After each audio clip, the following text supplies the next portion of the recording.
Alright, hello everybody, welcome to the stream. Yes, Agent Scribe here, you know. Hopefully you're all having a good week. You've all had a good week, having a good weekend, or have had a good weekend, right? Because it is Sunday. But yeah, hopefully your time isn't completely wasted here. So we're doing more of the Ethereal Enigma today, part 6 now. So we're getting into it, you know. We're getting into it, you know. We're past we're well past the honeymoon stage of the game, right? Like, we're starting to, we're getting our, you know, we've got our rhythm, right? We've got our rhythm and we're going.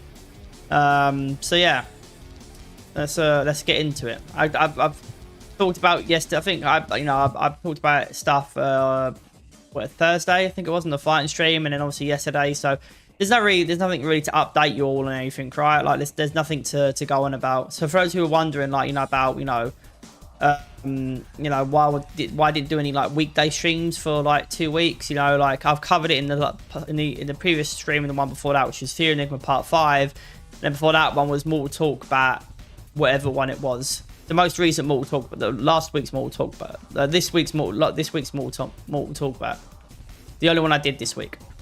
So yeah, let's actually get into it and get on with the story.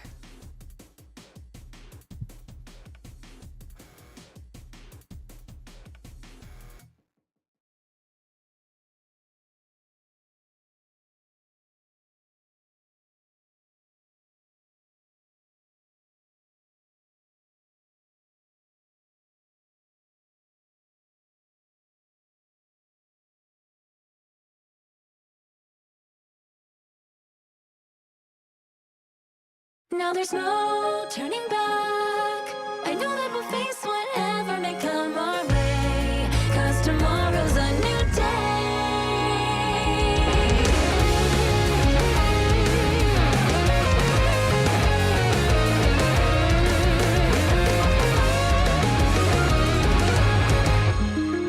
These simple days may pass me by.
There we are.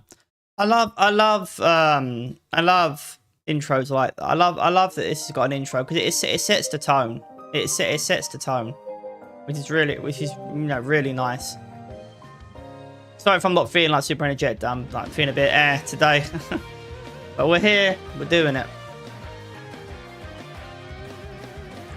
Right. Let's actually get down and do this one. This one? Yes, it is that one. Okay, cool. Oh yeah, we're going to see Kose, and he's babysitting his brother, right? That's what we did. That was where we were left off last. So let's see. Game audio's going. Game showing up on stream. All good there. Everything seems to be in order. Restream showing excellent connection. Everything.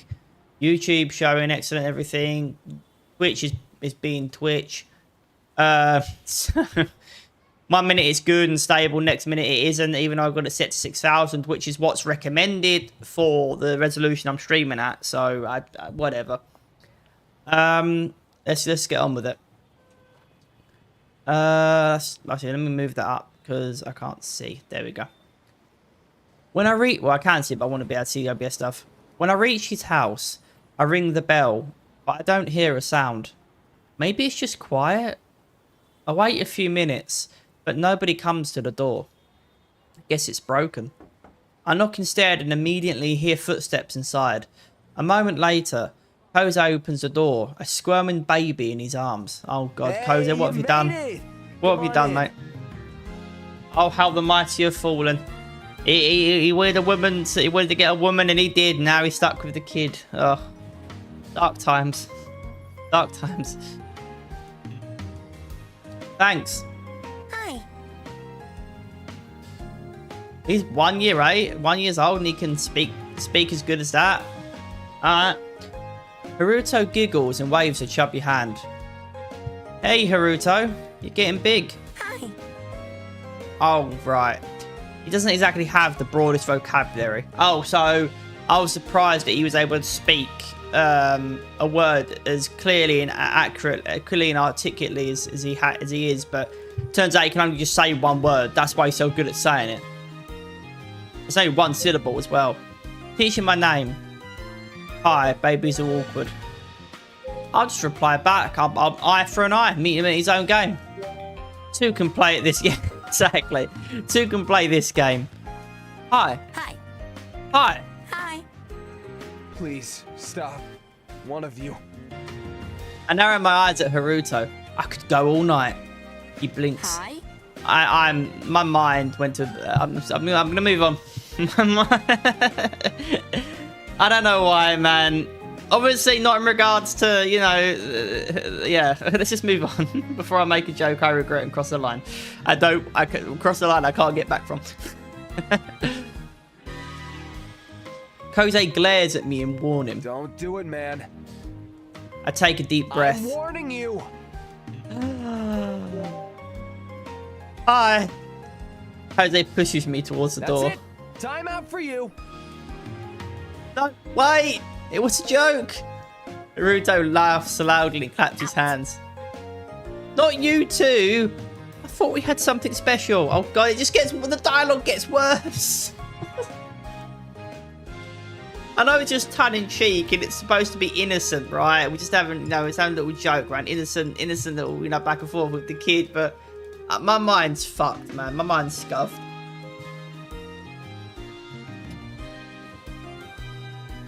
I blame the internet. Hi. I laugh. Afterwards, we get situated in the living room. Naruto crawls over to his pile of blocks as soon as Kose puts him down. You want to play a game or something?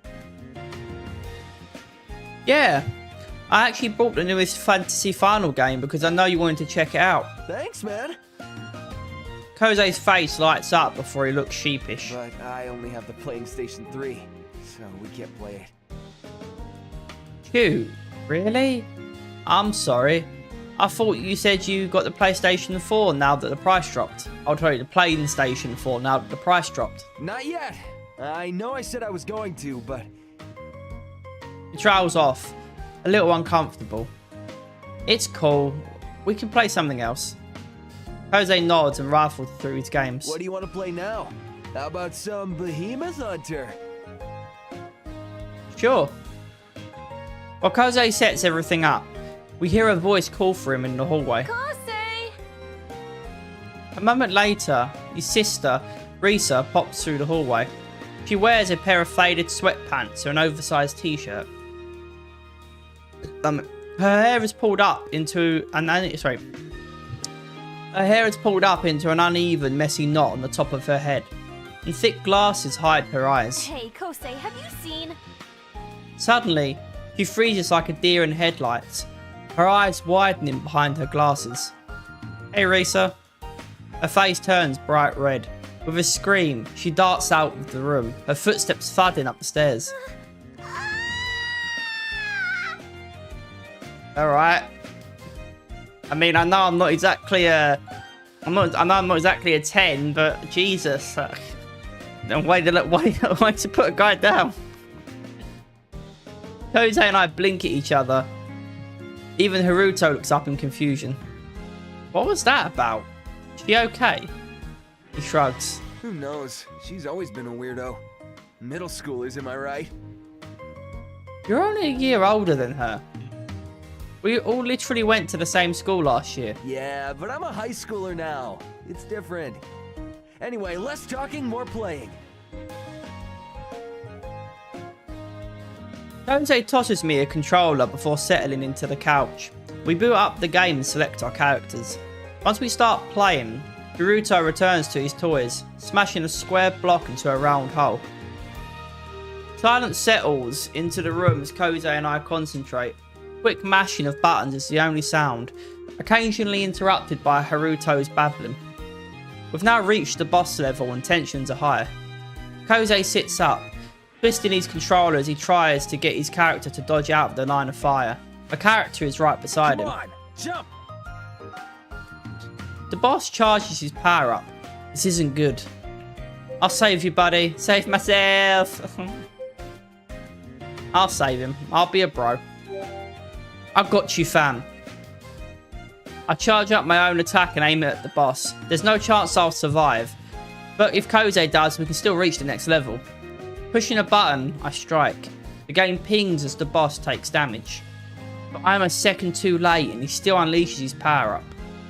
No! Jose's character turns into pixelated dust. He throws his controller down in frustration.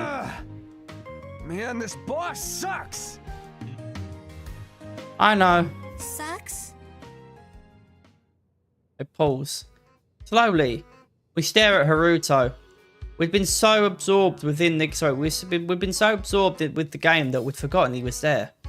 He blinks at us with big eyes, then shows a wide smile. Sucks. That snaps Jose back to reality. Oh shit! He is not supposed to know that word! Shit. He giggles loudly.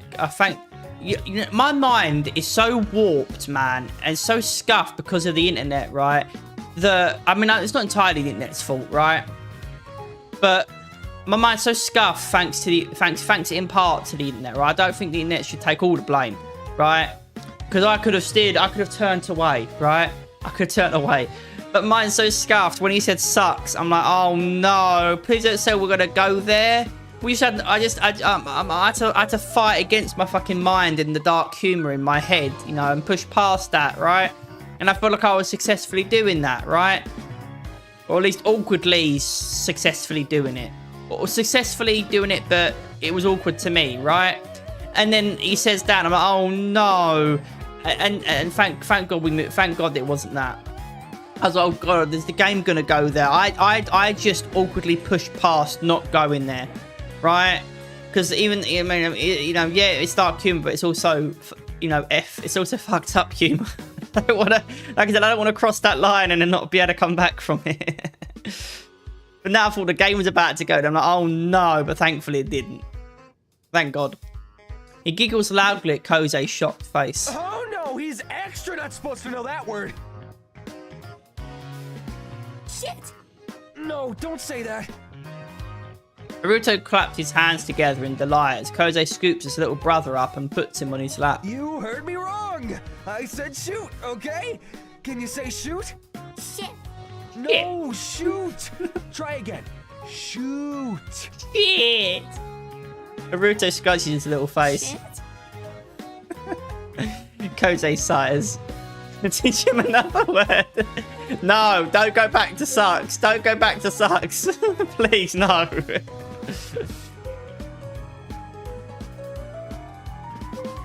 I think we should stay out of this one. I lean back and watch with amusement as Kose struggles. No, Haruto, say shoot. Shit. No, shoot. Or say no, or Kose, or literally anything else. Haruto blinks blankly at him. Shit. Kose once again deflates and Haruto laughs loudly. I almost think the baby is doing it on purpose. I wouldn't be surprised if it actually knows Kose doesn't want him to say it. It's like, you know, no, don't say that, don't say that. It's like, hey, I'm gonna say it, I'm gonna say it. I wouldn't be surprised if the kid is doing it deliberately.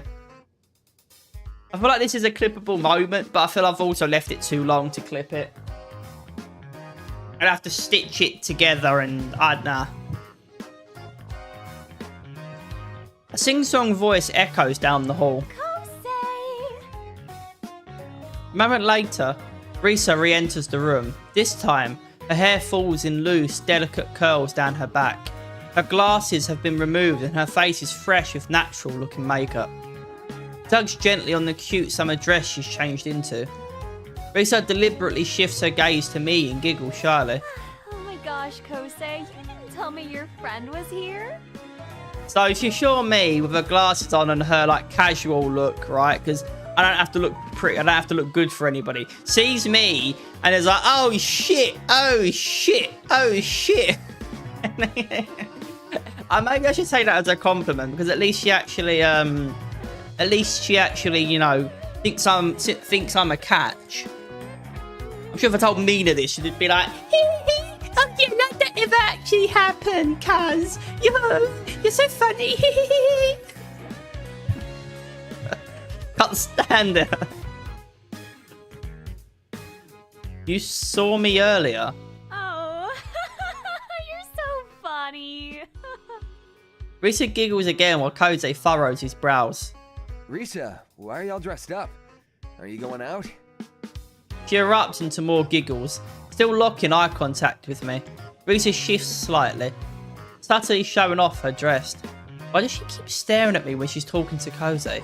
Don't be silly. I always look like this while lounging around the house. No, you don't. You literally saw us, screamed, saw me specifically, screamed, and then went back up the stairs. No, you don't. Normally you look like... Shit. Normally you look like shit. Kose's face pals while Risa's reddens. Oh, no, little man, now you've done it. Did he just say? Shoot? Shit. Haruto shouts proudly. Say, I can't believe you. What sort of bad things are you teaching him? Nothing! Risa marches into the room and picks up her little brother. He affectionately grabs at her hair. You're lucky Mom isn't here. I swear I can't leave you alone for 1 minute.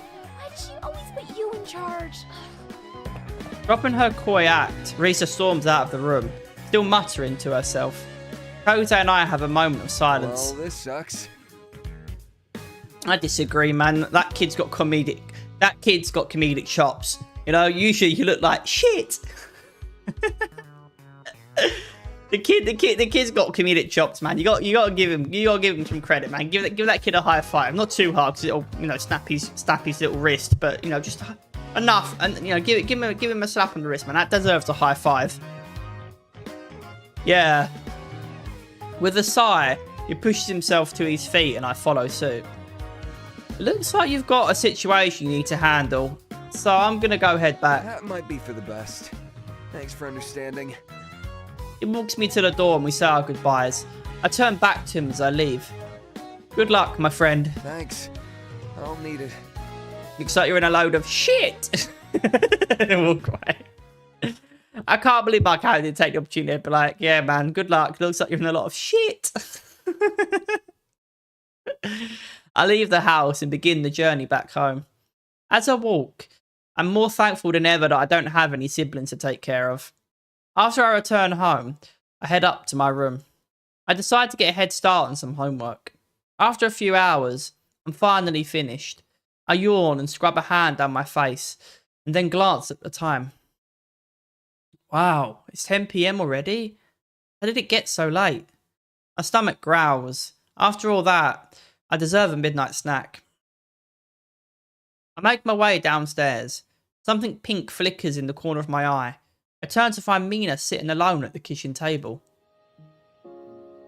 Hey. She doesn't respond. When I get closer, I realise she's slouched in her seat and huddling up to a big tub of ice cream. Mina?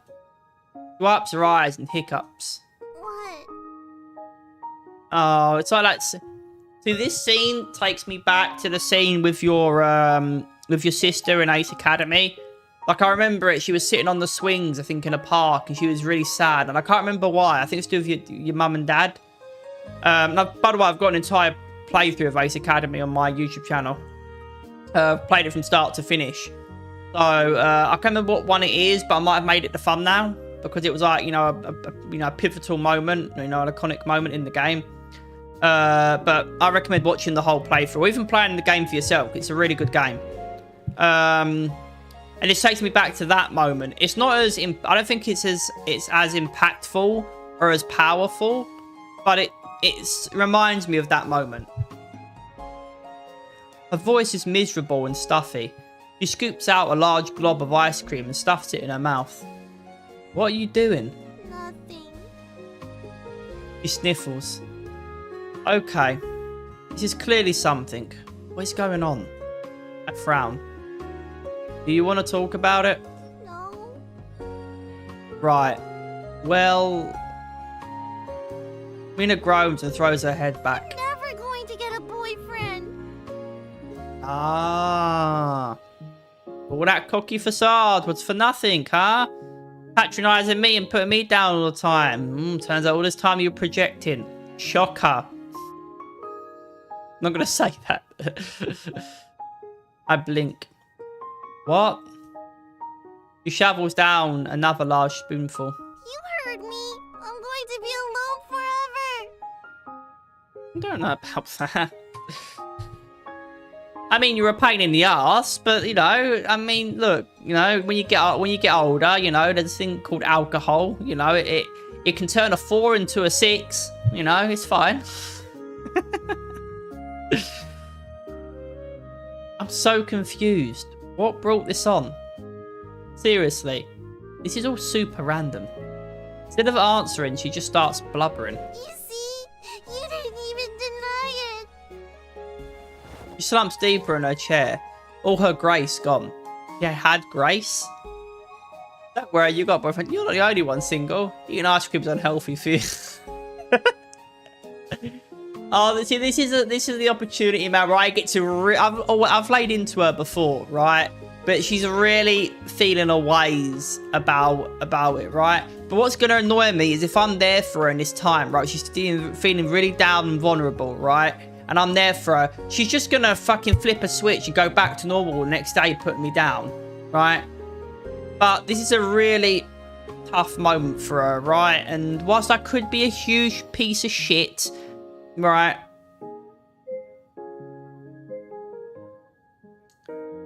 I think I should be nice. You know, if I say you're not the only one single, right? I mean, I don't know. I'm making moves, right? I'm making moves. Now, don't get me wrong. I don't know if anything's going to ever happen with Kira. We might just be friends. That's fine, right? I think I've even touched upon that subject, right? When we started to get to know Kira, right?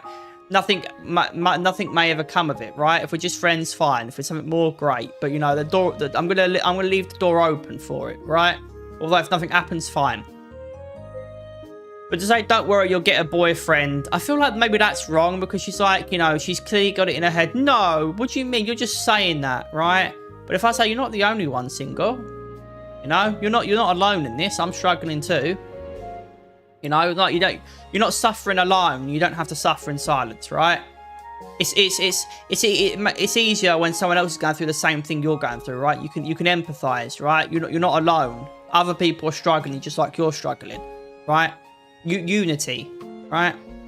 I feel like that might be good because I think she's just gonna you know, I feel like I'll go with that one. Hey, you're not the only one flying solo. Her gaze goes flat. Exactly is that supposed to make me feel better? Fuck you, Mina. Well, because we're single together. He groans. Seriously? That's it? We're just forever alone? What? No. We're just temporarily alone. Mina lets out another sigh. I guess stuff like this runs in the family. Oh, fuck you, Mina. No. Listen, I may never have had a girlfriend, but it's fine because... wait. Oh, God. Is it fine? The cogs start turning in my head. I'm in high school now. A high schooler without a girlfriend. In a few years, I'll graduate. And then what? Mina's single. I'm single. Maybe it really is in our genes. Am I going to be alone forever? Mina blinks up at me. Are you okay? No, your existential crisis has brought on an existential crisis for me. Appreciate ya. I try to empathise with you, you know, unity, strength in numbers, and you basically fucking say, how's that supposed to help me? So you're a loser and I'm a loser. So fuck you, Mina. I try to console you in a time of vulnerability for you, and now you're making me feel like shit. Trust Mina to fucking do that. I see. You too, huh? Yeah, thanks to you. She offers me her spoon and pats the empty space next to her. Eat up, cuz. Squeeze onto the couch with her, sniffling. Take a large bite. It does nothing to fill the void in my heart. Oh, God. I'm so lonely. Mina sniffles. Too. This is our lives now. Only junk food and sadness. We're going to die alone, aren't we? I think so. We should just call it a day and buy a house full of cats or something, I don't know. Mina nods solemnly. She takes the spoon and frantically starts eating more. I hear footsteps approaching. When I look up, I see Uncle Hajime. He stops, concern flickers over his face. Are you two okay? What's going on? Mina and I both sniffle. Nothing. Just some family bonding. Right. He glances at the ice cream and then brightens. Oh, in that case, let me bond with you guys. He reaches for the tub, but Mina and I tug it closer. No! You've got someone, fuck off. He blinks, shocked. What? You don't understand. This ice cream is all we have. He laughs nervously. Oh, you know what? I think I hear your Animiko calling. I better go see what she wants. Just like that, you can fucking coward. Yes, dear? She didn't even say anything. He lets out another nervous chuckle and shuffles off. Eventually, Mina and I finish off the rest of the tub. We moan and slump against a chair. Do I feel better or worse? Can't decide. Mina groans and clutches at her stomach. Thanks for sticking around. But we probably shouldn't have had so much ice cream. I rub my own aching stomach and nod. Yeah, probably not. We throw out the empty tub and make our way upstairs for bed. Although my belly is uncomfortably full, my heart still feels so empty. Once I'm in my room, I change into my pajamas and jump into bed. I fluff up my pillow and eventually drift into sleep.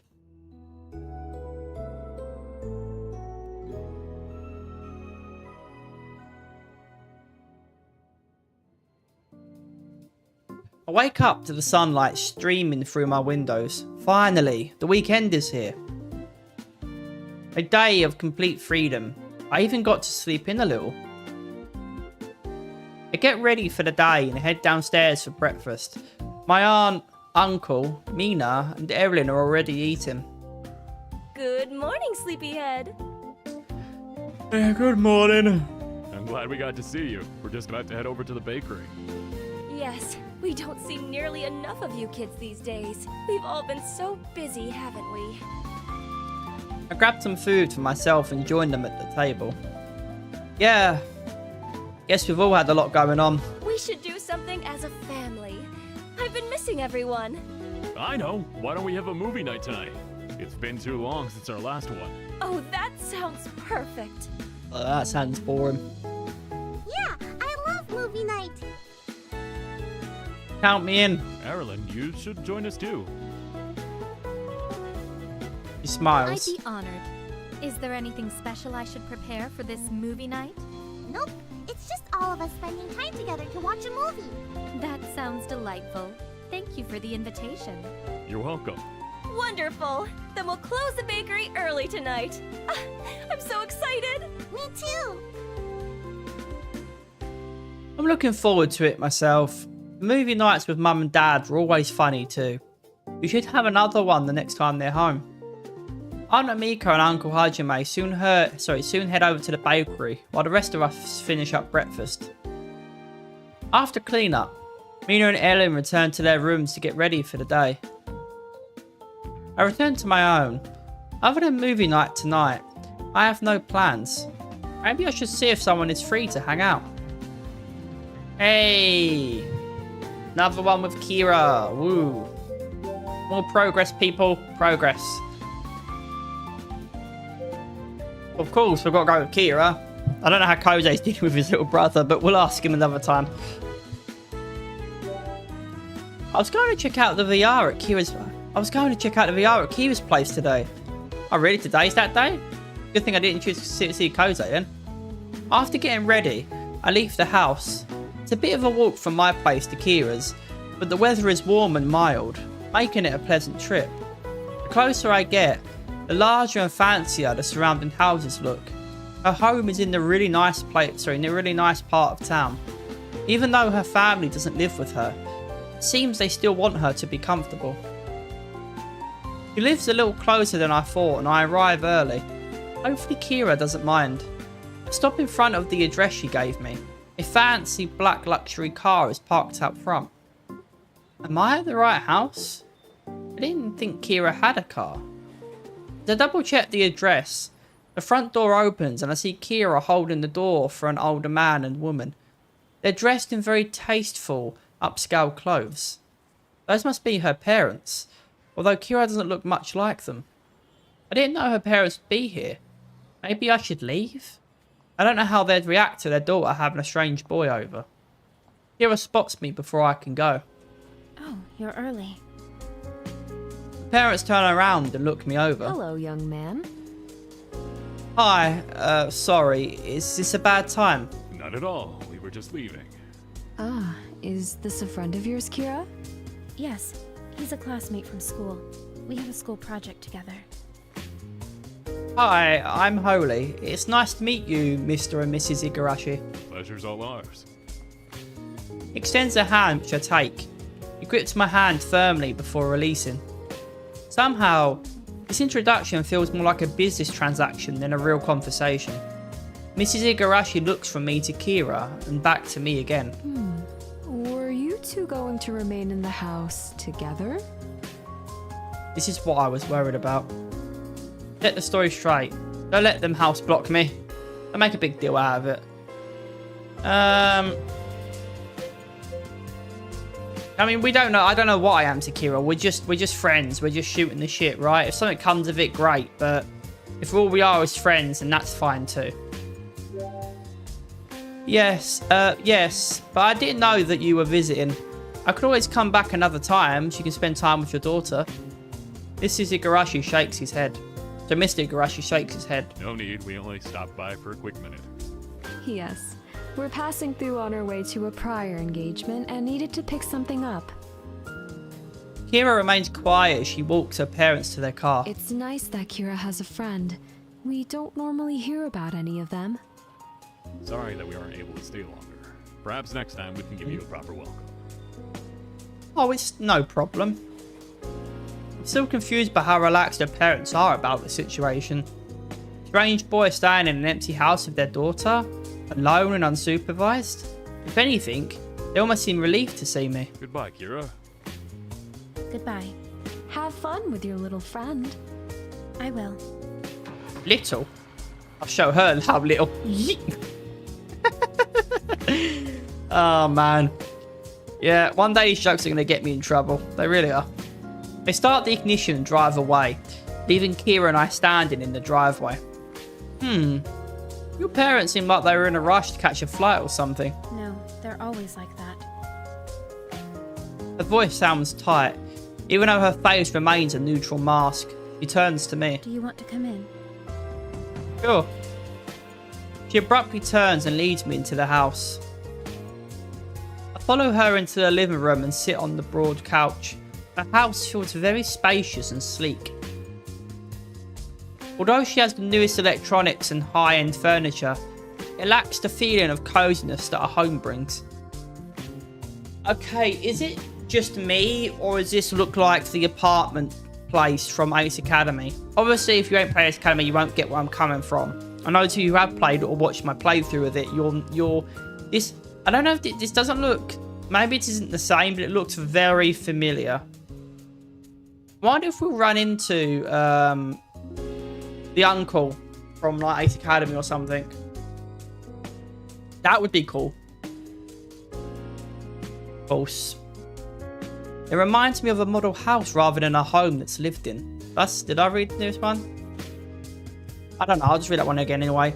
Although she has the newest electronics and high-end furniture, it lacks the feeling of coziness that a home brings. It reminds me of a model house rather than a home that's lived in. We sit in an awkward silence. I can tell Kira is tense. She sits stiffly on the other end of the couch and doesn't make eye contact. I'll set up the Orbulus chasm for you. Yeah, something definitely feels off. I should make sure she's okay. Yeah, I don't like to throw things under the bus, man. If it, my cat, she's avoiding eye contact, blah blah blah. I just want to clear the air before we continue. Kira's clearly upset about something. I should make sure that she's okay before even considering playing VR. Yeah, because if I do that, it's basically like, I'm only here to try the VR and use her to try the VR out, and that's that. That's not what I'm here for. Yeah, it's cool to try out the VR, but I'm here to hang out with her and have a good time, right? The VR is just a catalyst for that, right? If she's not feeling it, and I'm just here, like, and it feels like I'm just using her to, play the VR, it just feels awkward, right? Like I'm testing out something at a shop, right? Like, we're supposed to be friends. We're supposed to be able to get along, that's why I'm here. Hold on. That can wait. Are you okay? Yes. That didn't sound convincing. I don't think she'll tell me if I directly ask her. Maybe if we talk about something else, she'll be more willing to open up. It was cool meeting your parents. Sorry if I interrupted your time with them. You didn't. They only came by because they needed something. Oh, so it was a surprise drop-in? He nods. When are they going to visit next? I don't know. They haven't planned it yet? No. That's different. My parents travel often, but I always know when they'll be home. And if they surprise me, it's because they come home early rather than late. Kira seems prompted by my silence. It's okay. I'm used to it. When I was at boarding school, I only saw them when I went home for school breaks. They said it was because it was hard to visit when the boarding schools had strict schedules. Is that why you chose to come here to Matsukaze? I wanted a new experience away from the busy city life, and my parents were happy to send me here. Doesn't sound too bad. At least they seem receptive to her wants. Maybe that means they'll visit more now that you're in a regular high school. No more strict schedules to plan around. Maybe. I mean, this drop-in from them was more than what you'd normally see, right? It could be starting. It's quiet. I don't think that helped. Maybe she could ask them to visit. Or visit her even if they won't. Every family is different. I mean, she's a good friend, so why not? Kira's parents don't know what they're missing out on. Even if they don't want to see their daughter, I certainly do. She's kind-hearted and caring. And even though she puts on a tough front, she has a sensitive side to her too. Yeah, but she's not a Tsunade character. She doesn't treat me like an arsehole. Evelyn has, right? Whereas Kira, while she might have a tough exterior, she's not extroverted about it, right? She's not like, she doesn't project a tough exterior onto others like Erin does. So whilst, and Mina too.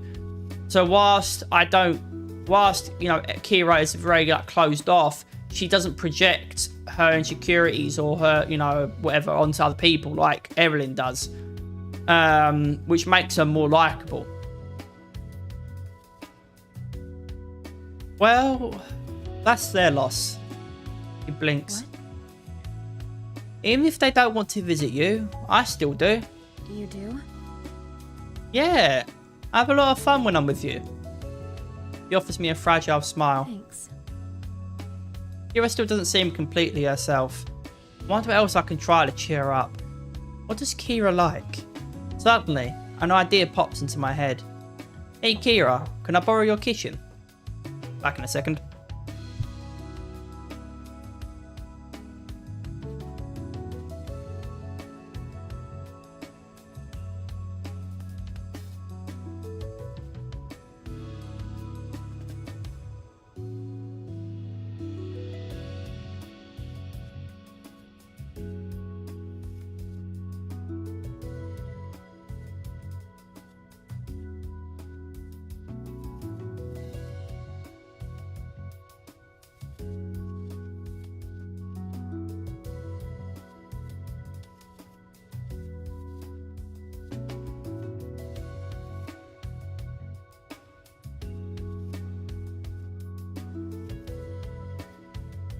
There we go. Sorry about that, everybody. I had to knock on my door because I'm needed for stuff.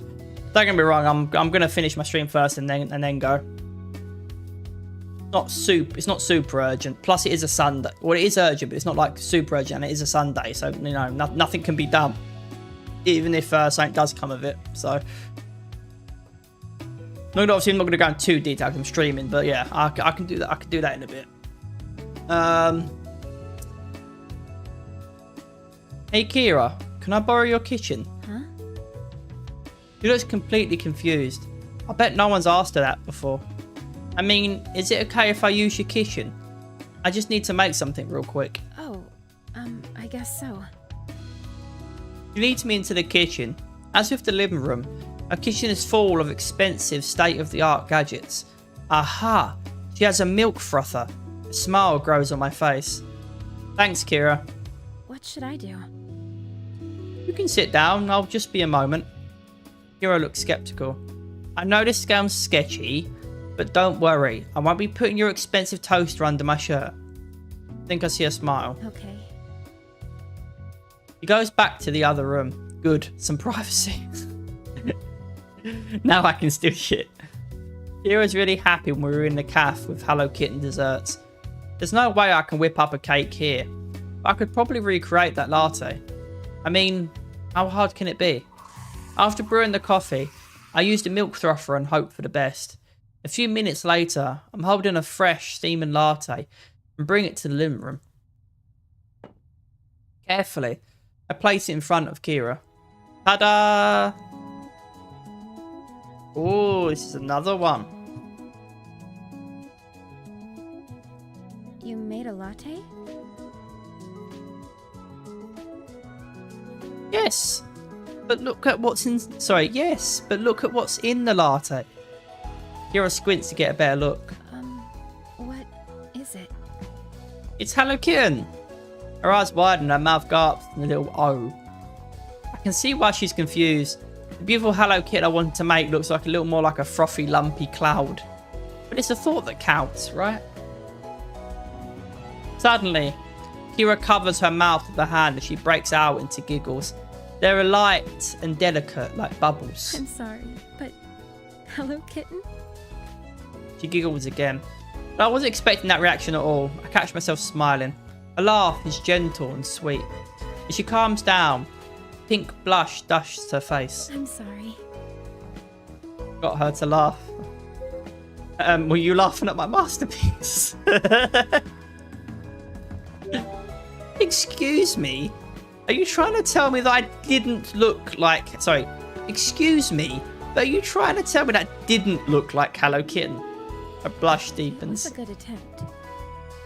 It It was the spitting image, in my opinion. That grants another smile. Thank you for the latte. She glances back at the phone and tries to suppress her laughter. She looks to be in a good mood. Hey, latte art isn't as easy as it looks, alright? I'd like to see you try and make it. Okay.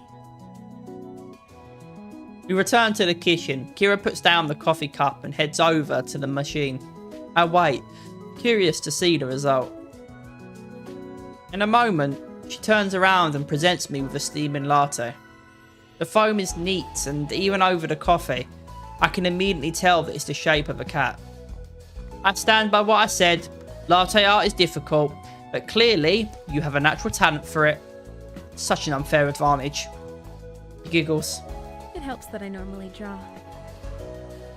She offers me her cup. Here. Offer her the good one. Offer her the ugly one.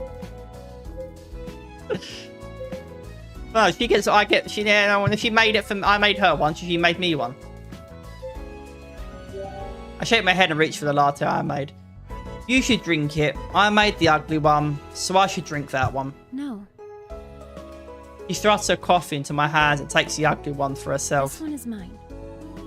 Are you sure? Yours is so much prettier. She hugs the ugly latte close to her. This one was made for me. Ah. I smile, feeling all warmth grow in my chest. Okay, and thank you. Kira looks like she's about to say something. She's interrupted by a chime from her phone. She looks down and her face slips into a frown. Oh, it's my parents. What do they want? They're on their way back to pick up one more thing. But as though I should leave so I don't intrude. I wonder if she'll be okay. As if sensing my thoughts, she speaks. I'll be fine. Okay, then I should probably go. She nods. I help her clean up the cups before she walks me to the door. Thanks. Her expressions return to neutral, but I can tell she's back to her old self again. No problem. I'm sorry you didn't get to try the Orbulus. It's okay. I probably would have picked up a little latte making game anyway. Doing it in real life was better. She giggles. Still, maybe the next time you come over you can try it out. So there'll be a next time? Kira nods. I grin in response. After we say goodbye, I start to walk back home. My heart feels light in my chest and I catch myself smiling. This is the first time I saw Kira really relax around me. I hope I'll be able to see more of her smiles and hear more of her laughter. Soon, I return home and go up to my room. I spend my time relaxing and playing video games. Eventually, I grow bored of that. There's still a little while before movie night, so I decide to head downstairs for a bit. When I get there, Mina is playing on her phone in the living room. She looks up when I enter. Hey, cuz. Hey, oh, what are you up to? Before she can respond, my uncle walks in from the kitchen. It looks like he's headed back to the bakery. Oh, good, you're both here. I hope you're excited for movie night. Amiko's closing up. He came by to grab something. He takes a quick glance around the room. Can you guys clean up this mess, please? Mina and I take a look around the room. Hoods and cushions have fallen off of the couch. There are crumbs all over the table, and more than a few on the floor. A few books and dirty dishes have also been left out. Volunteered to help. Just get it done and out of the way. So what's the problem? I mean, it wasn't even me that did it, right? Like, I was upstairs. I wasn't even down here, right? She's the one that caused the mess, but it doesn't matter, right? Like, at the end of the day, right? Just get it done. Was I the one that did it? No, I'm not responsible for it, but at the end of the day, you know. Uncle Hajime has a point. No reason to argue. I start gathering up the cushions and putting them back on the futon. Mina sees what I'm doing and starts tidying up as well. Thank you both. The rest shouldn't take too long. I'm gonna help Amiko close up. We'll start movie night when we get back. Sounds good. Okay. Uncle Hajime heads back to the bakery. I gather up the dishes while Mina grabs the vacuum. Soon, she's running the machine over the floor. The loud whir of the vacuum cleaner draws Evelyn out of her room. She looks at Mina with some confusion. What are you doing? Mina shuts off the machine. We're just cleaning up before movie night. Evelyn stares at the vacuum. You still use these antiques to clean? Well, yeah. It's a vacuum cleaner. Do you not use vacuums? Not like that. All of our cleaning is done by automated drones. Wait, so she's not a princess from a a fantasy world, like medieval times. She's a princess from a high-tech world that's fantasy and sci-fi. So like Final Fantasy, like 13, I guess. But you know, with more fantasy elements, I guess. Well, you get what I'm trying to say. Automated drones? You mean like a Roomba? Everyone still looks shocked, and I hurry to interject. Yes, a Roomba. They're very popular in Sweden. Oh, I wouldn't mind having one of those. It seems easier than pushing a vacuum. You said you're cleaning up before movie night? Yeah. In that case, as I am also a participant of movie night, I shall help. Mina perks up. Really? Yes. Cleaning this whole place is a lot of effort for you to do alone, Mina. It'll be easier if I help. I like it how you do it alone, Mina, even though I'm helping as well. But she phrases it in a way that suggests I'm not doing anything. And that Mina's the main one doing all of it, even though I'm the one that started cleaning and she followed suit. I hate these women.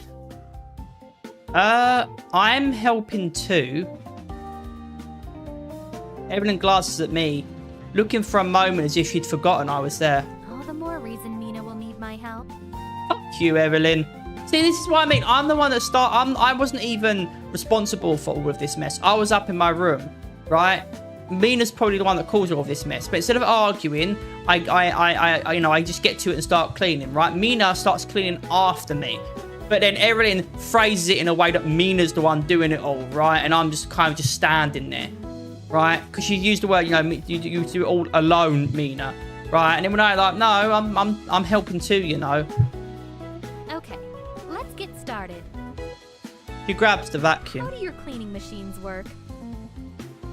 Oh, well, you just kind of roll it over whatever you want to clean. Evelyn rolls the vacuum back and forth, looking puzzled. Like this? No. First, you have to turn it on. Like this. Mina presses the button. Evelyn's eyes widen at the loud roar.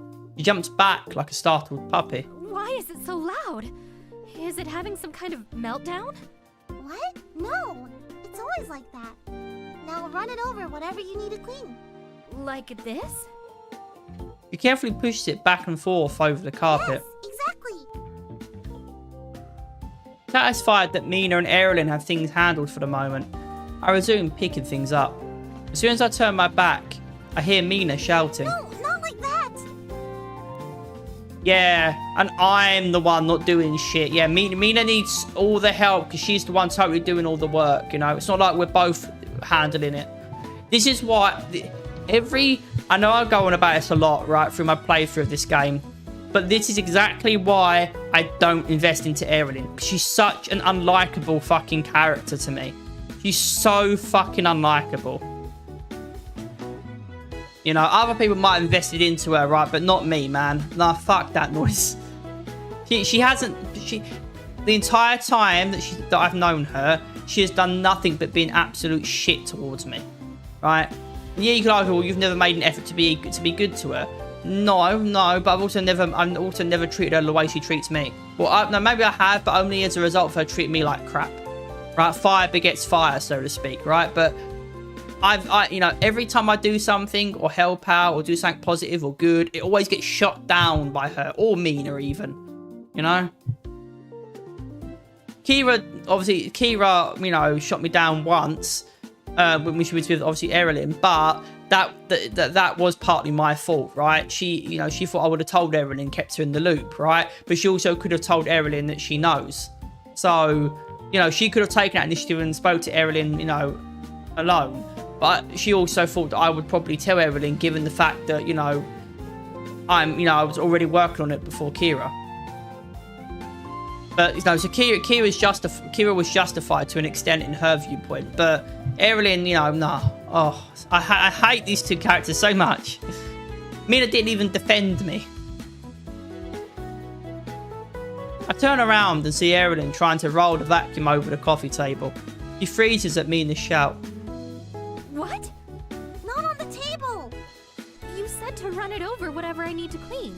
Does the table not need cleaning? Yes, but we'll use something else for that. Mina gently takes the vacuum from Erilyn. Vacuum is for the floor only. Ah, yes, I've mastered this now. Behold the cleaning powers of Grade Representative Erilyn. He runs the vacuum over the little patch of, over the same little patch of floor over and over. That's not going to work. Let's have her do something else. I grabbed a cloth to wrap down the tables and offer it to Erilyn. Here, since you wanted to clean the table, this is what we use instead. Do you want me to show you what to do? Erilyn scoffs. As if I would need assistance on how to use a rag. Okay. I step back and she comes over to the table. As Erilyn wipes down the surface, she pushes the crumbs off of the table and onto the carpet. I sigh. I guess we'll have to vacuum that up in a minute. Erilyn stands up, gazing proudly at her work. Look at that spotless surface. Not a crumb in sight. Except on the floor. Yeah. I glance at Mina, who silently comes by with the vacuum. We end up having to redo some of Erilyn's cleaning, but it does actually go a little quicker with her helping out. Finally, all the floors get vacuumed and the last stray bits of stuff get put away. Even though I'm not the one who caused any of this, but you know. Oh, that's what's... you know what? No, I'm not going to go on another rant about Erilyn, alright? I'm not going to go on another rant. Just, every passing day, I get given another reason to dislike her. Every passing day. See? No trouble at all. Aren't you glad I was here to help? Nope.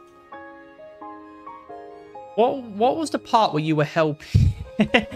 Oh, I'm gonna be an arsehole. This is what I mean earlier about fighting fire with fire and eye for an eye. If she's gonna treat me like shit and shoot me down, I'm gonna do the same thing to her.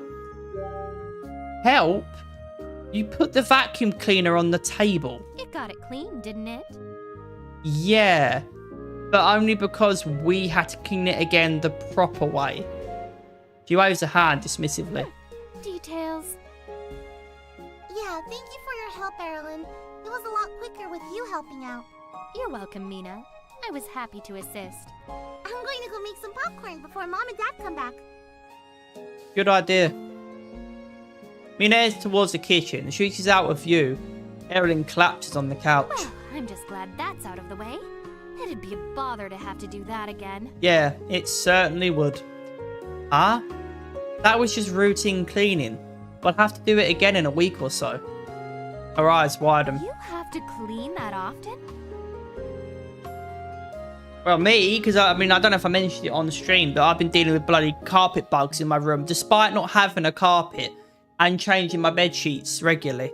Right, I still have to deal with I've had to deal with bed bugs in my room for like months. Right, and I've finally got sick and tired of it. Right, and I've been hoovering. For the past like 2 weeks now, 2 weeks or even more. I've been hoovering every single day. Even the other day, like a couple of days ago, I hoovered my bed, like lifted it up layer by layer, and I actually sprained my bloody wrist, which still hurts now, because I like moved it and put pressure on my left wrist. Right, like I have to hoover I've hoovered every single bloody day. Right, like I haven't missed a day of hoovering. Back in a second, everybody.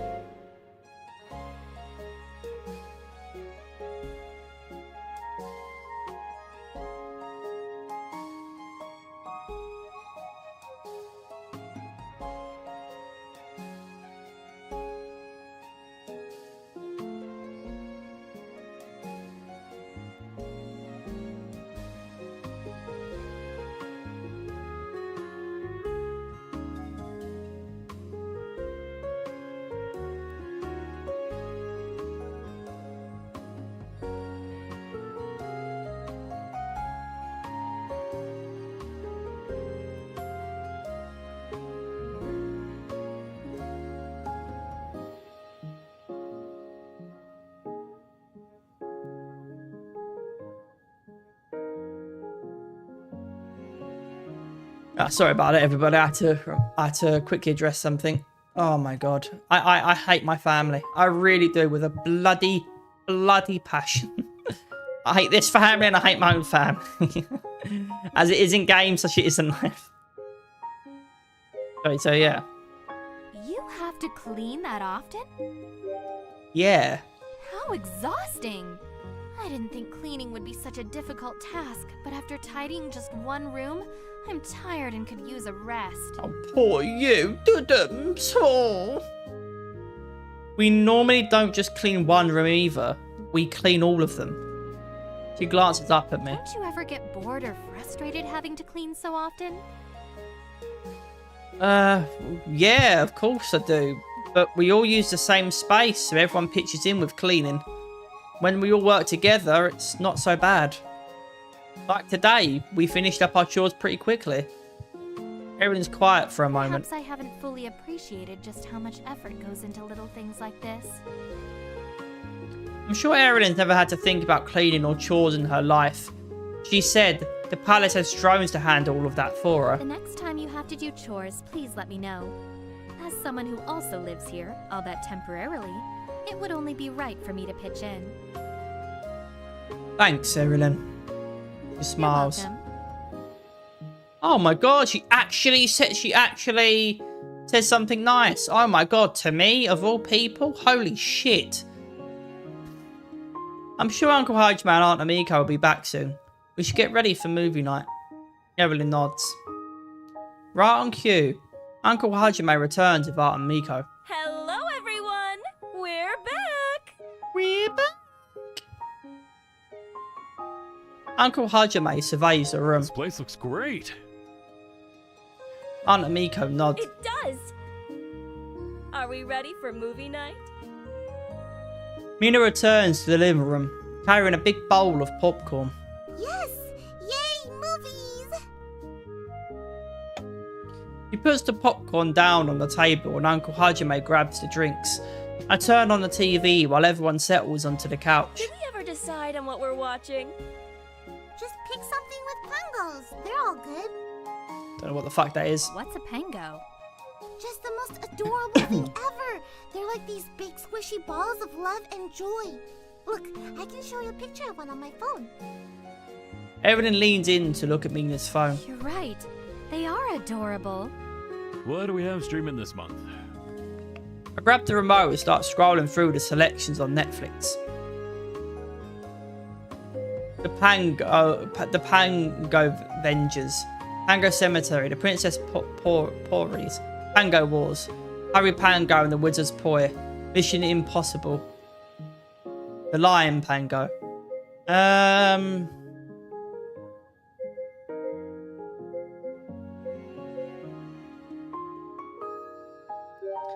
How about this one? It's the first in an epic saga about a Pango who learns magical powers and fights evil forces alongside his friends. You're a pango, Harry. Oh, honey! You sounded just like him! Uncle Hajime grins. Evelyn looks interested. If this film is so good, then I'm in agreement that we should watch it. Oh yeah, you'll love it. Mina looks thoughtful. Which house do you think the sorting pango would put Erilyn in? Slytherin. Sliverboy. Cause... What? Evelyn looks smug. Slitherboy must be the best house. A worthy decision. See? Arrogant as fuck.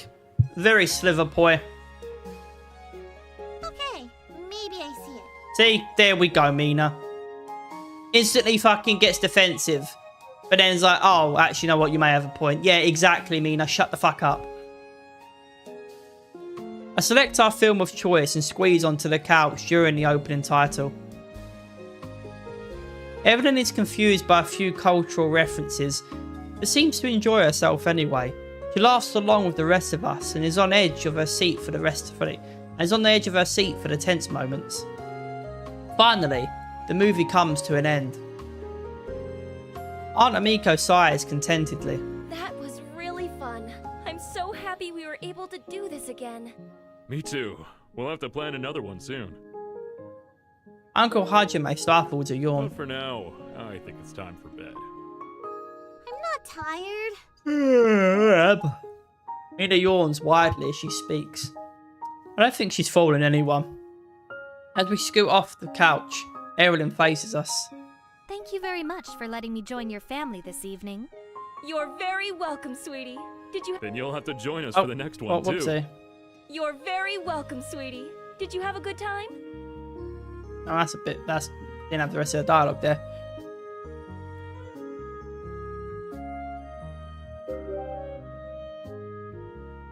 Then you'll have to join us for the next one, too. I'd like that very much. After cleaning up, you all head upstairs and disappear into our respective rooms. I didn't realise how much I missed hanging out with my family until tonight. Uncle Hajime and Aunt Amiko are always smiling. Sometimes I wonder if they feel like they miss out on a lot due to their work schedules. I should make more of an effort to include them. Do my parents feel that way too? It must be even harder for them with all the travelling they do. I make a mental note. The next time Mum and Dad are home, we're definitely having a movie night. Warmed by the thought, I get ready for bed and fall asleep as soon as my head hits the pillow.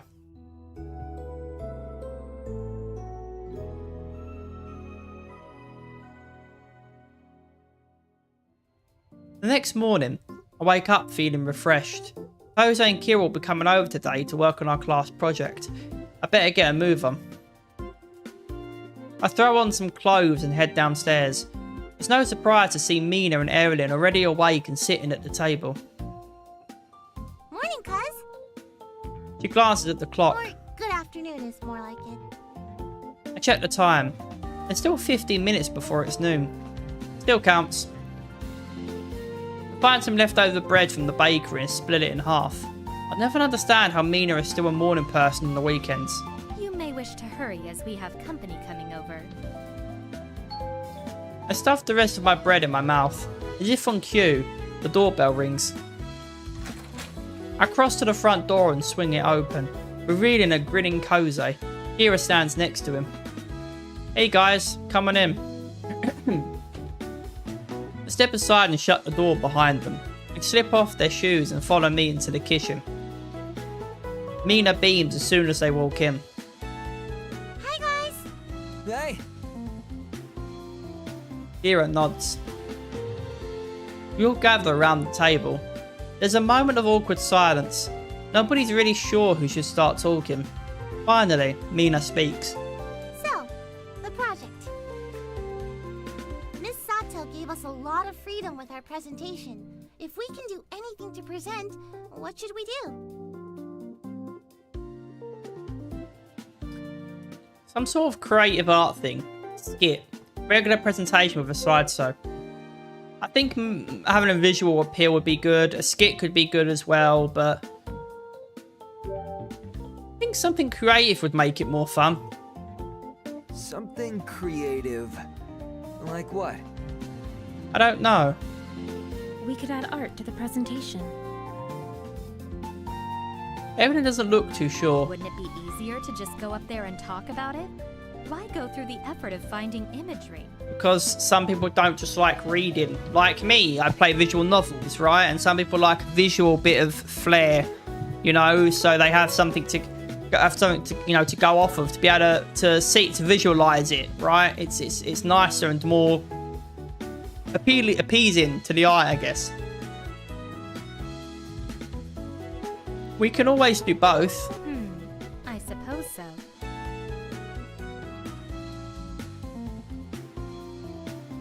He glances at Kira. What did you have in mind? Kira remains stoic as ever, but her fingers flinch in her lap. I could draw some of the scenarios we research. It can be in the background while someone else presents. That could work. As long as you don't mind doing all of the drawing. I don't mind. Mina perks up. That sounds great. It'll be informative, but creative at the same time. Yeah, sounds cool to me. Evelyn nods. Yes, I'm glad that's settled. Once we settle on how we should present, we start brainstorming. Mina begins delegating everyone's roles in the group. Okay, if Kira wants to do the creative part, then the rest of us should figure out who will be putting together the presentation and who will be speaking. She glances at Erilyn. You're amazing public speaking, Miss Grade Representative. I think you could present our information well while the rest of us put the research together. Evelyn A nods. most wise delegation. The roles are starting to get assigned. But what about me? How should I approach this?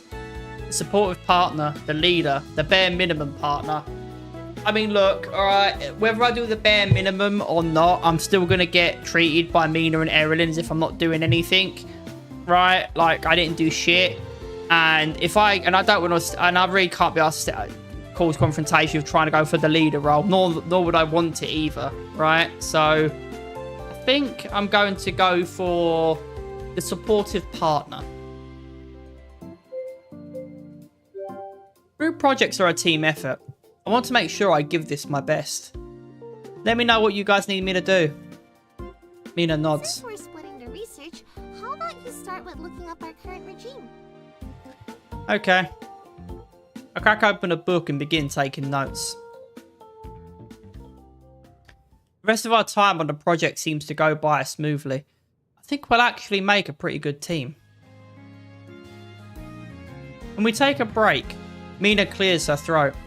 Now that all of that's out of the way, She splits into a wide grin. are you guys excited for the hot springs trip this year? Oh, hot springs? That sounds promising. I used to frequent the private hot springs back home in Cough pointedly. Sweden, but I haven't been to one in a while. Mina's eyes widen. Did you say you have your own private hot spring? No, she just said the private ones. I think those are the ones that have single pools so you don't have to relax with a group. Are those real? I have no idea. Anything is possible in this fake Sweden. Mina seems to accept it. I see. Well, I'm excited anyway. And I can't wait to hang out there with Erilyn and Kira. It'd be funny if Erin actually comes from the future. She exists within the same world as us, but she comes from the future, so, you know, she doesn't realise that all of her culture actually, you know, is rooted in ours. I think hot springs are quite relaxing. Indeed.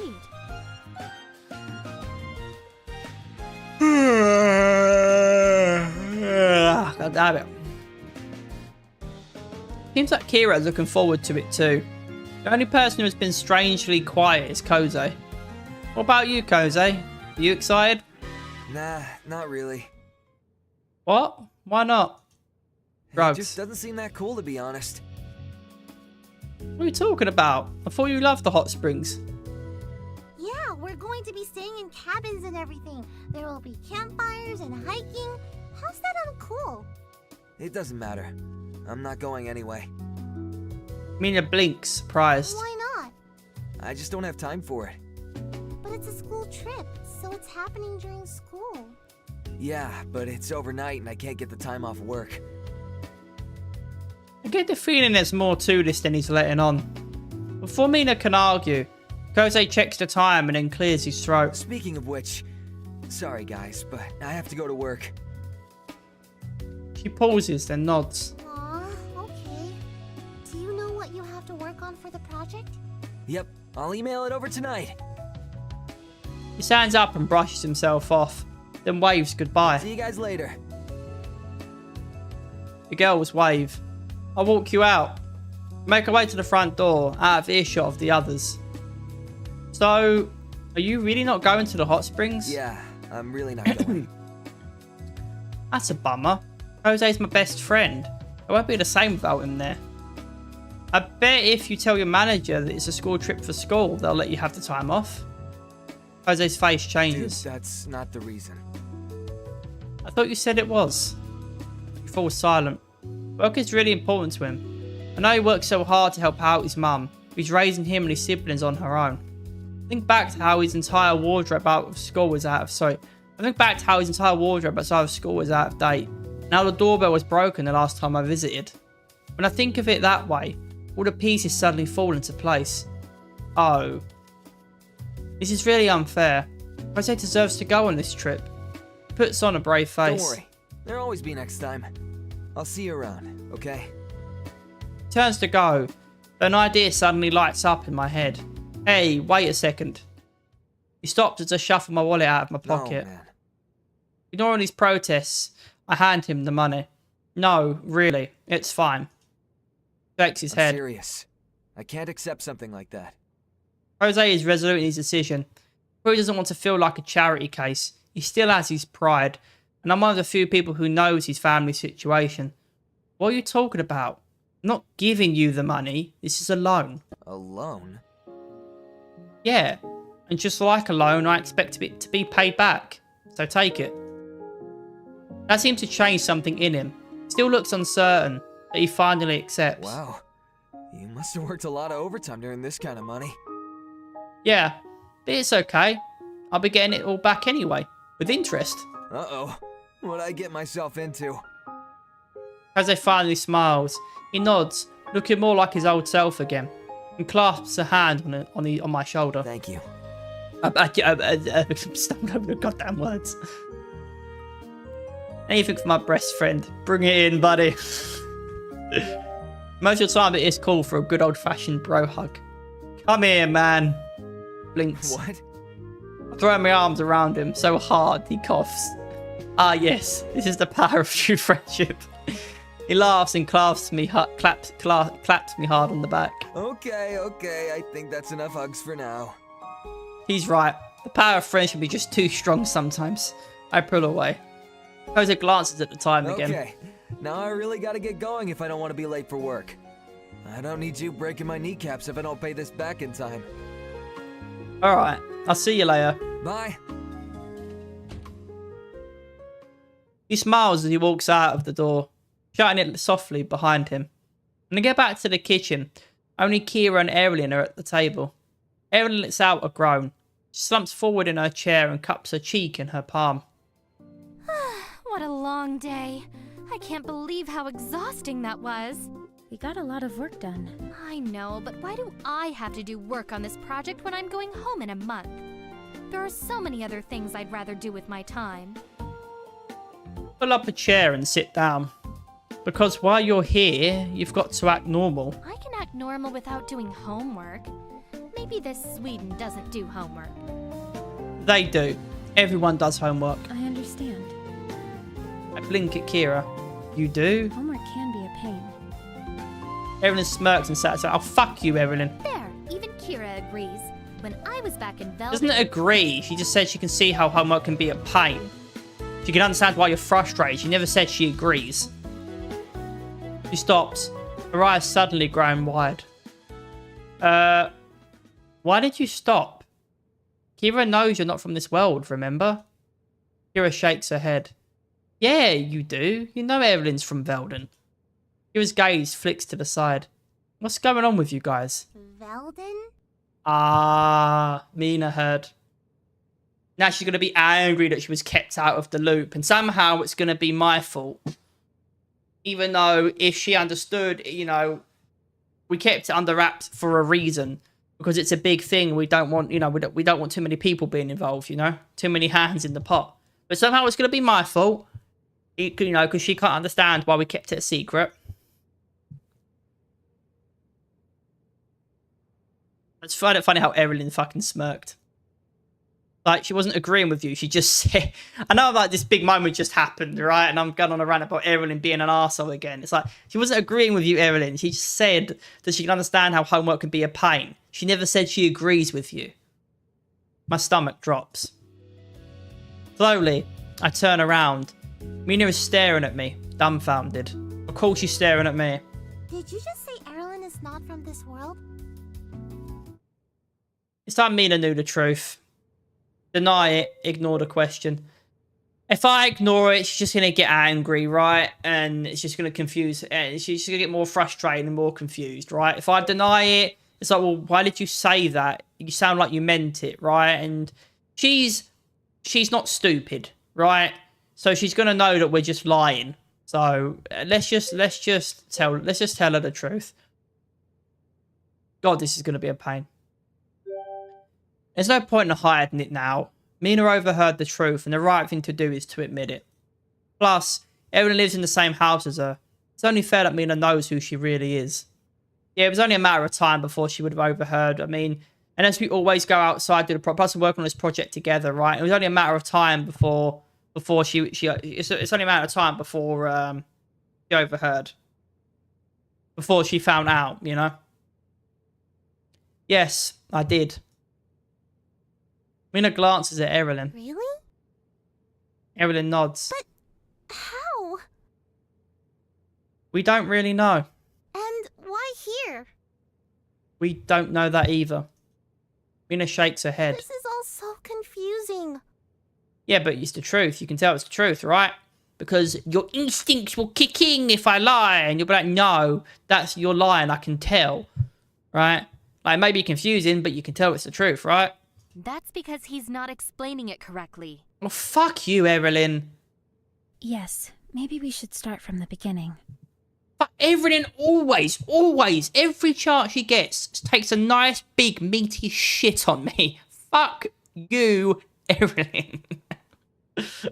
always takes a big, meaty shit on me. So let it go, man. Let it go. She's not going to change. Let it go. We go into the explanation of everything we know so far, beginning with the wish and Kira's involvement and ending with Mrs. Tanaka and Erilyn's remaining time here. Every so often, Erilyn interjects with her own comments or clarifications. Kira lets us do most of the talking, but occasionally will share her side of the story. Yeah, I bet Erilyn interjects her own comments. Bet she does. You can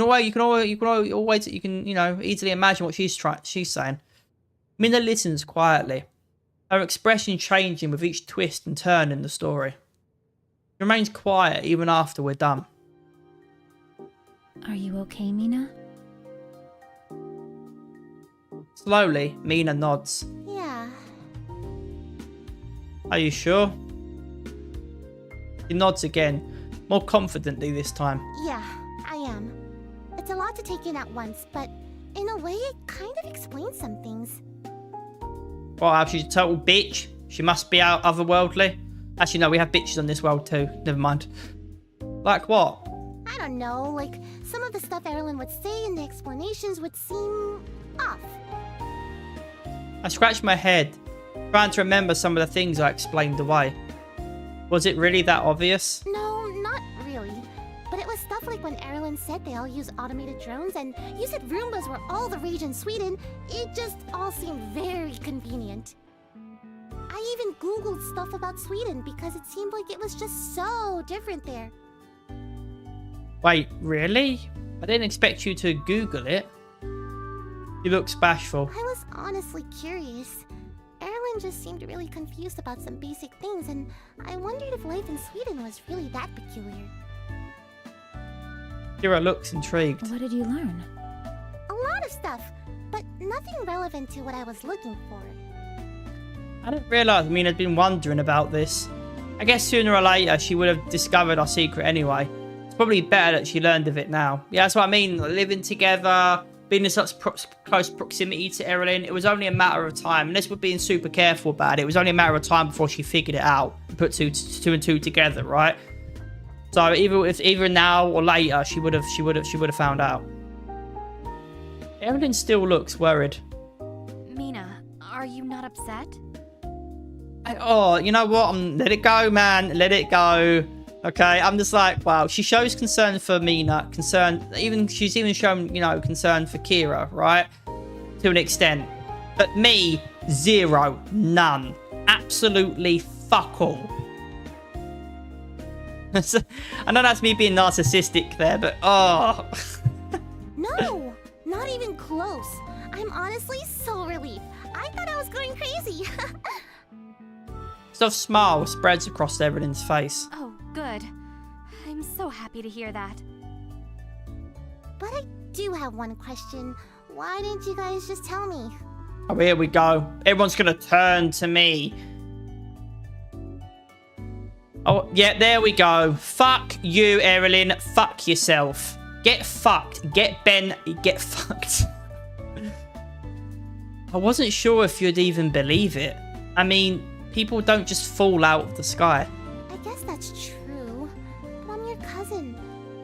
you can tell me anything. Really? With the way you treat me sometimes? Sure. I only found out by accident.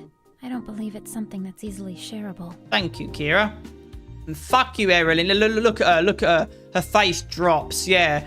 Yeah, exactly, Erin. Exactly.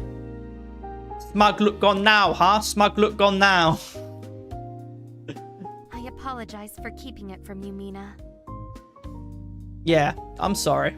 You should be. I could have been a big help in your investigation. Better late than never, I suppose. With my help, you're bound to get some answers. I doubt it, but whatever.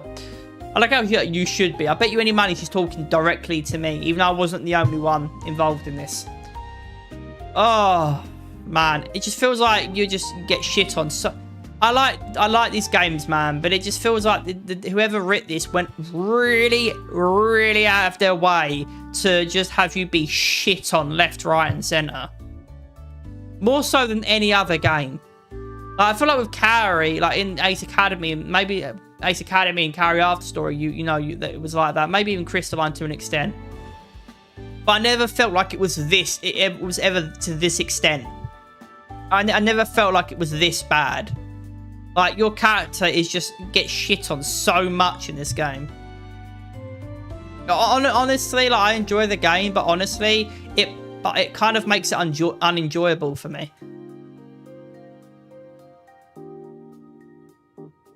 We talk about Veldon and what it's like to be a princess for the rest of the evening. Mina's questions are endless. When we finally check the time, it's late into the night. Kira excuses herself and goes home. The girls retreat into their rooms, and I return to mine. I feel myself grow weary, so I get ready for the night. I'm relieved that Mina has taken the news so well, and I'm glad that I now have her help and support too. As I slip into bed, I fall asleep, feeling positive about everything. And don't get me wrong, I don't know how much help Mina will be, but at least it's an extra pair of hands to help, right? And the month has... Oh, wow, we've fast-forwarded a month.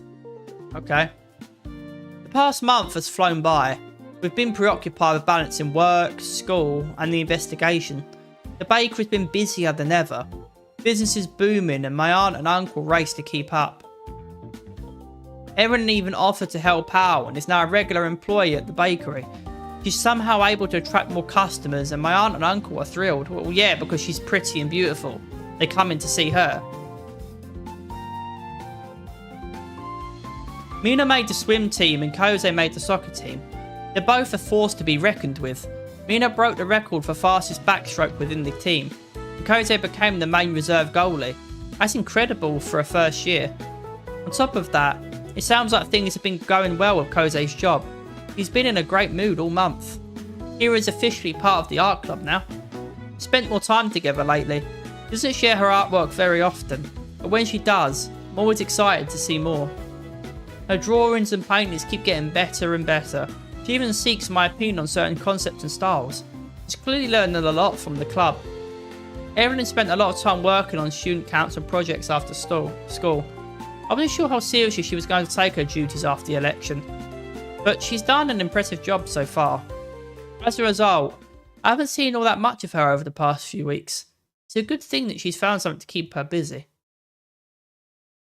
I wake up Monday morning with a groan. Oh, so that was just reflect on the past month. Or was a month gone by? Either we've reflected on the past month, or a month has gone by, or maybe a couple of weeks has gone by, obviously. I don't know. I wake up Monday morning with a groan, blinking the sun out of my eyes. Then I get ready for the day and head downstairs for breakfast. For once, nobody's in the kitchen when I get there. Mina has swim practice this morning. So that explains why she's not there. And I'm sure my aunt and uncle have already left for the bakery. Evelyn's bag is still here, so I know she hasn't left yet. I'm surprised. She usually gets up before I do. I sit down and start munching on breakfast. I'm sure she'll be here any minute. By the time I've finished, she still hasn't appeared. It's getting pretty late. Maybe I should go check on her. Walk upstairs and knock on her door. Hey, Evelyn. Yes? Her voice sounds muffled. Are you ready yet? Can I come in? I suppose you may. Push open a door and walk inside. Her books are scattered around the room and she's still curled up in bed. Are you still sleeping? You have to go in a minute. Doesn't move. Erilyn? Go without me. This isn't good. She's sick? Are you not feeling well? What's wrong? With a sigh, Erilyn pushes herself up to a sitting position. I simply don't feel up for attending school today. It would be best if you went without me. I blink. Where did that come from? If I had to guess, I would imagine it's got something to do with the fact that no one's come to rescue her yet. It's been a whole month and no one has shown up. So I imagine that's why she's feeling down. Like, it's been a whole month, not a whisper, not a message, not anything, right? And she's starting to give up hope that they're going to rescue her. It's clear why she's upset, isn't it? You can't skip school without a reason. I get that you'll be going back home and you don't think school is important, but you need to be there for your cover story to work. Will I be returning home, though? Huh? Turns to me. Today officially marks the 32nd day, and I'm still here. 32nd day of what? Since my arrival. Wow. Has it been that long? Yes. And I'm beginning to question whether or not I'll be rescued. If those random Veldens were rescued after a month's time, why am I still here? Have my parents even noticed my absence? I cannot think of any other reason why their search would take so long. I think back to the conversation with Mrs. Tanaka. So that's what's been on Erilyn's mind. Has she been wondering about this for the whole month? Just counting down the days until her return? There's no deadline to return home. Yeah, there's no deadline. You can, you'll get there eventually. Just, make use of the time you've got here. Erilyn's putting too much pressure on herself. This isn't a race. If it takes a little longer to return home, then that's okay. At the end of the day, she'll still end up in the same place whether she gets there now or later. I'm sure your parents are looking for you. Just as those Veldens must have had someone looking for them too. Then how is it that those Veldens returned home after a month and I haven't? I don't know, but a month's time isn't a deadline. I frozen it together in confusion. I don't understand your meaning. Maybe those Veldens only needed a month to return. But just because you need more time doesn't mean you'll never make it home. You said it yourself. You're a princess. Of course your family will be looking for you. And maybe it's taken a bit longer to find you than expected. But that doesn't mean they won't ever find you. Plus, you have me, Kira, and now Mina working on a way to get you home. There's no chance that you'll be stuck here forever. Erilyn pauses and shakes her head. I understand what you're suggesting. However, I find it hard to believe that my family would have more difficulty locating me than whoever rescued those common Veldens. How do you know they're just common Veldens? He pauses. I suppose I just assumed they were. What if they were here on a mission or an assignment and returned home afterwards? Slowly, Erilyn nods, sitting a little straighter. That is possible. We have scouts who navigate to other places. That pair very well could have been on a mission. I'm sure they were. So don't give up hope just yet. Erilyn nods, more confidently this time. So, does that mean you're ready to go to school now? I suppose so. She's about to slip out of bed and looks at me.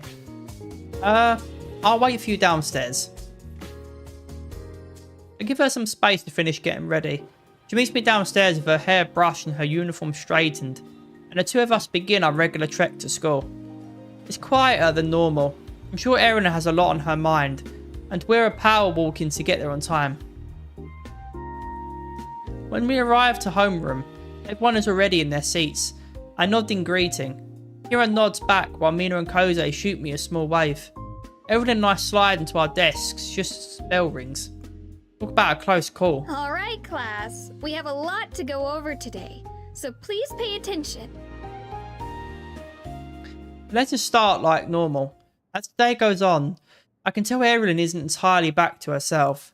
She doesn't raise her hand as much and spaces out for most of our lectures.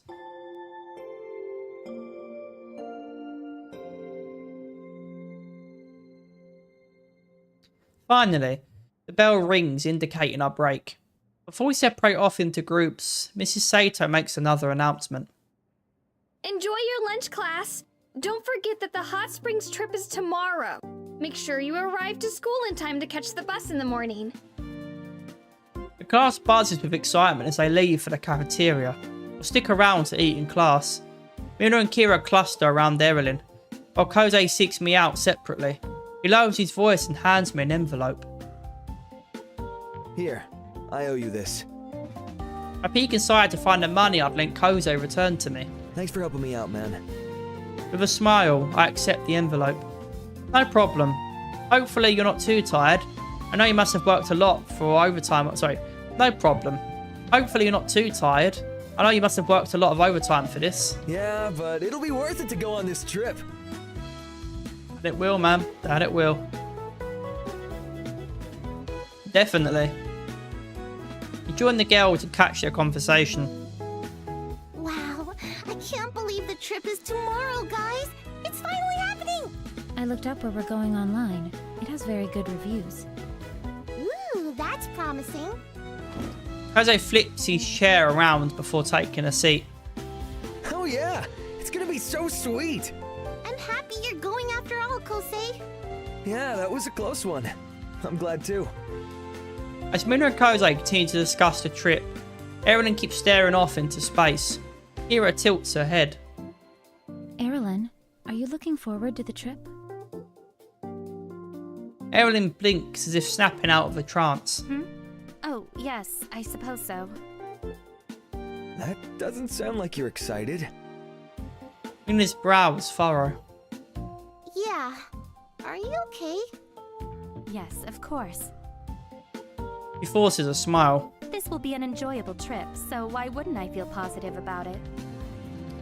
Judging by the look on everyone's faces, nobody is fooled. Don't feel like you have to force yourself to be happy if you aren't. Erilyn sighs. My apologies. I don't mean to spoil the mood. Kira and Mina both give me questioning looks that seem to ask if it's Velden related. I nod slightly. Erilyn's just feeling a bit homesick. The girls nod in understanding. Kose perks up. Oh yeah, you said you used to go to the hot springs back home all the time, right?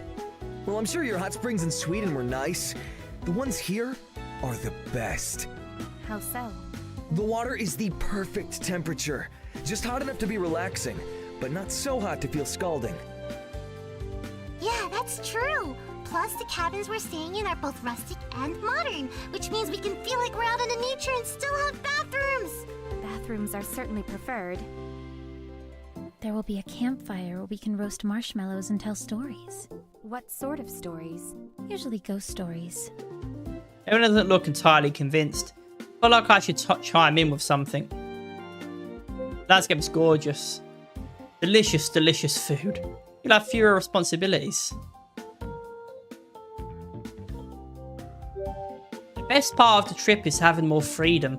We won't be in class, so we'll have more free time to just chill. Erilyn looks at us, each of us in turn, and a genuine smile lights her face. After all of that, how could I not be excited? I expect this trip will be really fun. Yes, it's going to be awesome. As the group continues to chat, I pull Erilyn aside. Are you sure you're okay? Yes. Actually, I feel much better. What changed your mind? Her expression softens. I'm still worried about returning home. But watching everyone try so hard to cheer me up reminded me that I'm not alone here. You're correct. There is still hope. I know. Finally, she gives me she can be nice to me. She can be nice when she wants to be. It's just most of the time she's an arsehole. Oh, whoopsie. Everything seems to be more at ease, and that helps alleviate my worries. We haven't forgotten about her situation, and she knows we're here for her. The rest of our lunch goes by smoothly. I'm glad we could get Erilyn excited about that trip again. Hopefully, our spirits will continue to go up from here. When lunch is over, we put our things away and rearrange our desks. Once everyone has taken their seats, the bell rings and Mrs. Sato approaches the front of the room. All right, class. Let's open our books and get started. The rest of the day goes by faster since Evelyn is in a good mood. I'm sure she's snapping back to her old self. Sorry, I'm glad she's snapping back to her old self.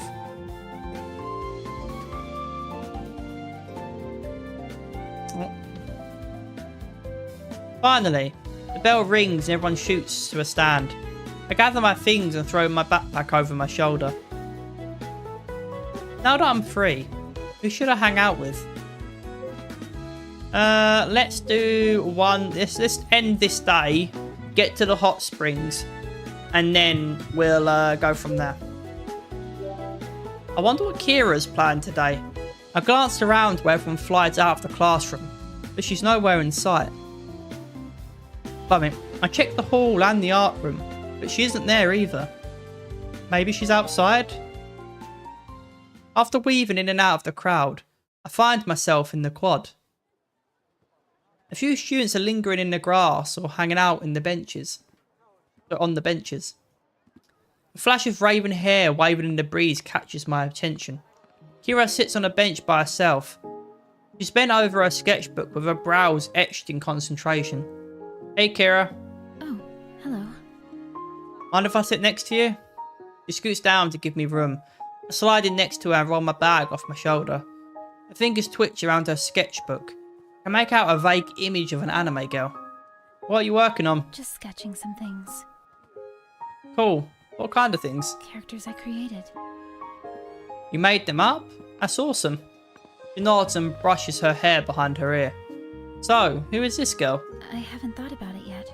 I only drew her based on inspiration. Let's give her a story. I can help you make one. Kira lifts her head, intrigued. Okay. She shows me the drawing again. I see. A hero, a loud, angry type. Cool and mysterious.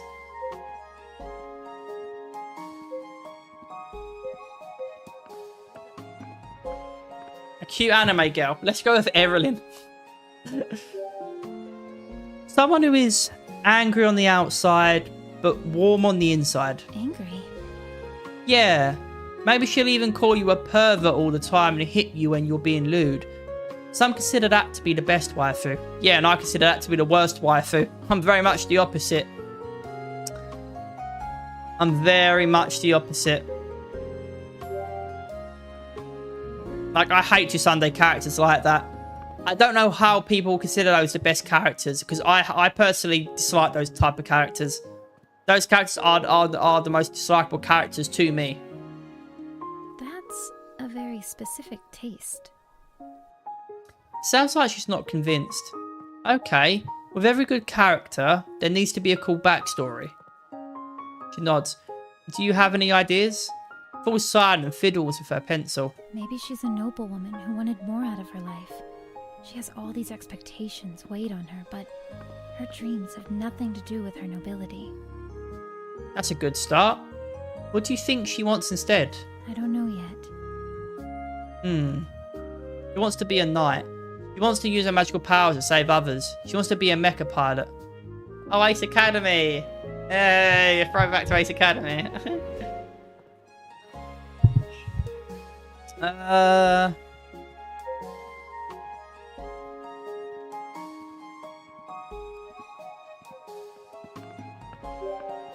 She has secret magical powers that nobody knows about, and she wants to use that to save others. Kira thinks about That it. could be interesting. When her powers activate, she transforms into her magical persona. Yeah, a secret identity magical girl. Kira nods. She adds more to her design by giving the character an intricate outfit and a magical scepter. Now we need an actual story. She thinks about it. There was a noble woman who wanted more out of her life. She discovered she had magical abilities, but knew her family would never approve of her putting herself in danger. Whenever there was a threat to the community, she'd transform into her magical disguise and save the day. Until one day... She goes on an adventure to find herself. Her secret is discovered. She loses all her wealth. She runs away and She loses all her wealth, but she's got a big kingdom, right? And her parents, blah, blah, blah. If her secret's discovered, she can go against them, but it'll be hard, right? So I'd say she goes on an adventure of discovery, right? She runs away. She doesn't tell anybody. She just goes off in the middle of the night, and her parent, and she leaves a letter stating that, she doesn't want to be, she doesn't want to be royalty anymore. She decides to run from her noble life and do what she loves. That's a good idea. She'll have to discover her own roots and how to fend for herself. Yeah, exactly. It leaves a lot of room for character development. Two of us continue to build the story. Maybe one day she does return, and her parents, maybe she has siblings, right? And one of her siblings who was never going to be worthy of the throne, right? They never had a right to the throne. They were second in, they're second in line to the throne. They end up taking the throne after she advocates it, right, by leaving.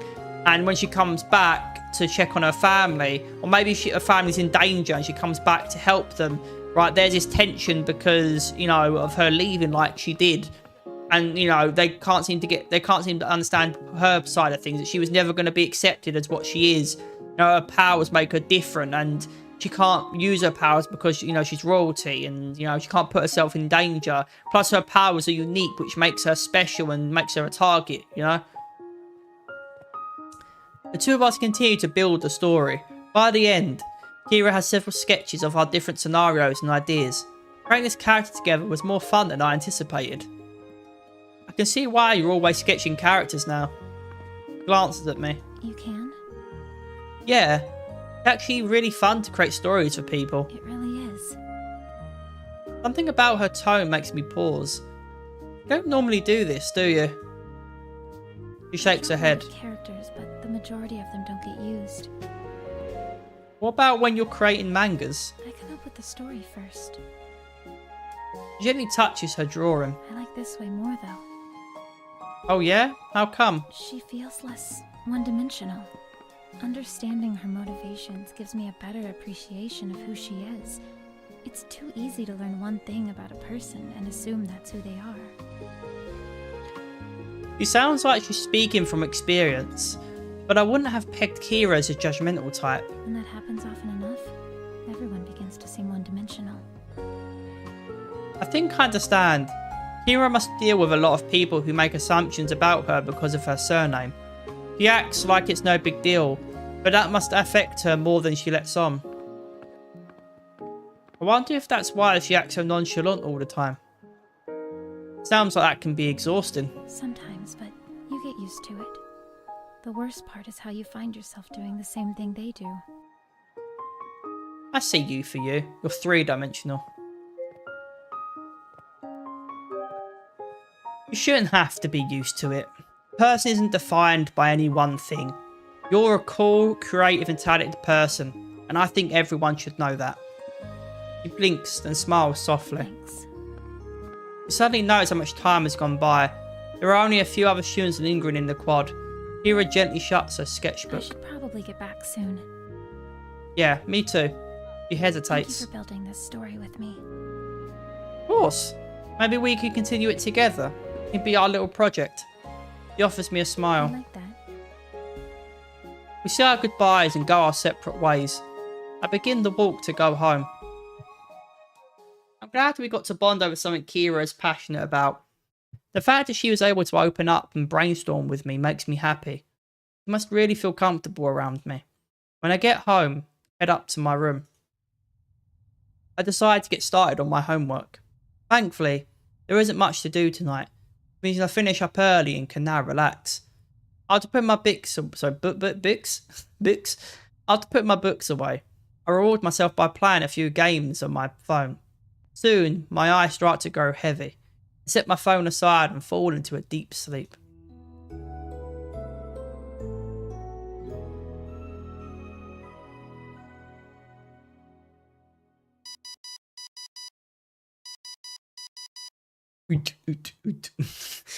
My phone alarm blares and wakes me up bright and early. Immediately, I roll out of bed. Can't be late for the hot springs trip today. Once I gather my belongings, I make my way downstairs. Me and Ariel are already seated at the table. Aunt Miko sits down breakfast when I walk in. Good morning, sweetie. Alright. And that is that. There we go. That was good shit. 4 clips. It's not bad. Not bad at all.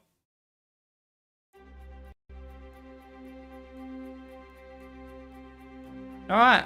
Thank you so much for watching, everybody. I appreciate you being here. I've got a bit of social entertainment to some extent, be that first, second, third, fourth, you know, background order only. If I've been a social entertainment to any extent, I appreciate you being here. Thank you. Have a good rest of your day. Have a good rest of your weekend. If you're here just for the story games, and obviously, you know, next Saturday and Sunday will be when I continue Ethereal Enigma. You know, we'll do the hot springs and stuff. If you're also here for the fighting streams and stuff, I do those Wednesday and Thursday. And I feel like it should be in a good place to do them Wednesday and Thursday. So, and if you want to see the schedule, I have a link on my Twitch channel in the About section. On YouTube, I have it on my... No, sorry. My schedule should be on my link tree, which is on my YouTube channel, which is on Twitch, like 2 and 3 different places on Twitch. It should be easy to find. And then on YouTube, I have it on like 3 different places as well, I think. In the description, yeah, banner, yeah. So it should be easy to find if you want to check the schedule. Anyway, thank you so much for watching. Enjoy the rest of your day, the rest of your weekend. If I don't see you during the week for the fighting streams, I'll see you for the weekend story game streams. If you don't care about those, then I'll see... Well, maybe you watch it because you're giving it a chance. I don't know. But I'll hopefully see you during the week for the fighting game streams, or on the weekend for the story game streams. Have a good rest of your day. Have a good rest of your weekend. Make subscribe. And I'll see you guys later. Bye.